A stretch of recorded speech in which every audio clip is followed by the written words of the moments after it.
Hi there, Michael Woloszynowicz here, and in this video I just wanted to give you a quick walkthrough of the style pack that I've created for Capture One Pro. So once you've imported the style pack, you're going to have a couple of different styles at your disposal here. We've got our skin correcting ones, which I'll spend a little bit of time on because I think they bear a little extra explanation. And then a lot of the other ones that we have here, really you can just sort of browse through and see what effect they have. There's no sort of blanket answer as far as what do they best apply to. For the most part, the studio ones are geared towards studio use, but they'll just as well work for any sort of outdoor image. But really, they were kind of more designed for studio shots, while the cool summer, retro summer, and warm cool are a little bit more generic in nature and more geared towards an outdoor image such as this one.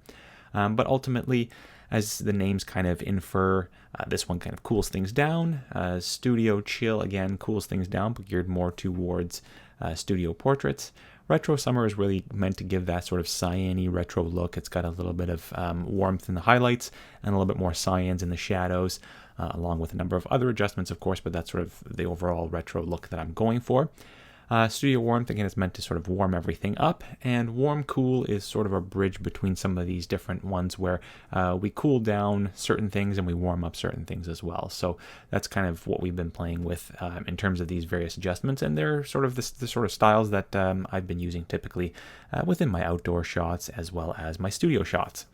Now, one thing that I wanted to expand on a little bit more are the skin correcting styles here, just because it's important that you apply them in the correct context and in the correct way.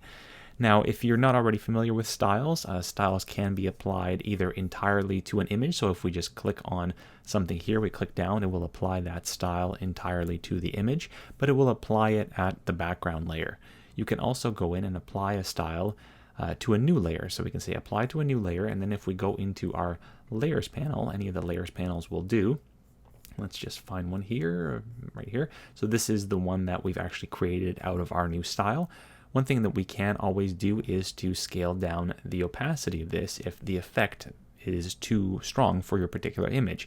And that may always be the case because every image is different. Every image has a different level of contrast built into it, different characteristics such as high key or a low key image. So certain ones may work in certain situations, certain ones may not, and certain ones may work well, but maybe at a 50% opacity as opposed to 100%. So definitely for all of these, you can apply them as a layer with the exception of the black and white one. So we've got a black and white style here that you cannot apply as a layer because the black and white adjustment is always applied to the background layer. So that one you can't apply to a layer only, and nor would it really make sense because if you apply black and white to a layer and then reduce the opacity, it won't be black and white anymore. It'll be sort of half color and half black and white, which is a little bit odd. So for that reason, obviously you can't apply that one to a layer.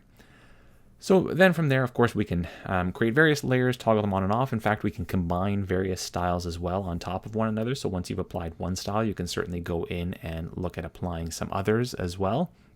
As you can see, that still works. This is not the best example, for example, for the black and white portrait. I will give you a better example of that.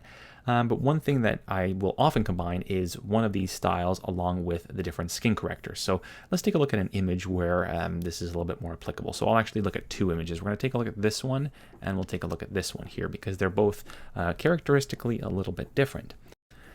So with this one here, we see that if we look at the skin, let's just grab this image here as opposed to the other one. Okay, so if we grab this image here, if you look at the skin, it actually has a little bit of a greenish yellow tinge. If we look at this one, it's not bad, but it has more of that magenta red tinge to the skin. So depending on the case, I find generally whenever skin tones are a little bit off, it falls into one of those two categories. And so I've sort of created these actions in an effort to combat that.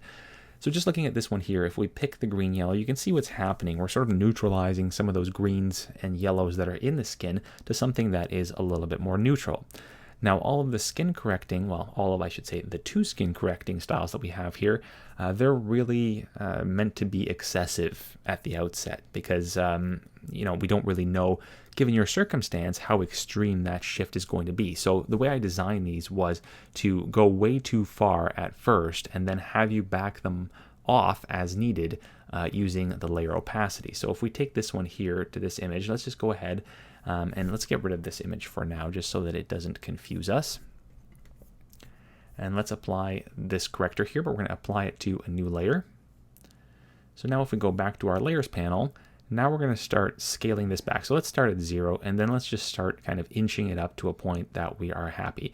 And for the most part, I find that when I have tried this on my own images, around 50% is where you'll likely fall. 100%, there was very few images that really required that much, but anywhere between 50 and 75% is kind of where I was falling. So even with this one, you know, around 65%, I think looks pretty nice. And if we toggle that on and off, you can see it's really neutralizing those yellows and greens that we find within the skin. On the flip side, if we look at this image here, we can go to the other style that we have, which is the Magenta Red. And once again, you can see how that really offsets those magenta red tones within the skin. Now, one thing that you should also be aware of is if you have a situation where you've got a lot of magenta and red somewhere else within the image, or you have like a strong lip that is magenta or it's a red tone, it will be affected by this adjustment. So what you may want to do is apply the style so you see that, okay, yeah, that's kind of what I want for the skin tone. So I'm going to go ahead and apply it to a new layer. Then we're going to go to our layers panel, and here we're actually going to start masking. So we see that when we hit the M key, the mask is fully filled in, but what we can do is start to either erase certain things or invert the mask and start painting in just areas of the skin using the standard masking techniques that we already know. So that is one thing that I caution you. If you have a lot of, you know, in either case of the style, the green and yellow, if you have a lot of that in the background, it will be affected. And also with the skin, if you have a lot of magenta or red in the background or makeup that needs to retain a certain color, you may have to mask those areas out. It's really, you know, it's global in nature. And so just kind of be aware of that as you're toggling that style on and off. Is there anything other than the skin being affected? And if there is, just mask out any areas you don't want affected. So with this particular image here, we can see that it probably goes too far as well. So let's just back it off to 0 and once again just start scaling upwards. And once again, we can see that around 60 to 65% is probably going to be a pleasing place to stop. So let's just toggle that on and off. And again, you can see that it has really neutralized a lot of that harsh redness and just made the skin tone a little bit more pleasing. Now, this is something that you can use either before you go into Photoshop, or if you choose not to use Photoshop at all and you're doing all of your work within Capture One, it can fall at any point within your workflow. Generally, I would recommend that if you're doing this for an image that's going into Photoshop, I would do it ahead of time just so that you have sort of a neutral playing field on your skin tone, but it's really entirely up to you. If you decide that you're not going to do any color grading in Photoshop and Photoshop is just going to serve to do some skin retouching and some dodging and burning, then you can import it into there and then use this to finish on the PSD. This right now is being applied to a PSD that I have done the skin retouching on, but I haven't done any color grading on. So from here, I'm basically doing all of my final color grading. So it's really up to you where that falls within your actual retouching. If you're planning on doing a lot of color grading in Photoshop, I'd recommend fixing the skin first. If you're planning on doing it all within Capture One using the PSD round trip and then just before exporting, then I would just leave the skin as it is originally shot, do your skin retouching, and then come back here and adjust things as needed. So that is basically a quick rundown. Like I said, with any of the other ones here, just sort of experiment, see what looks good for that particular image.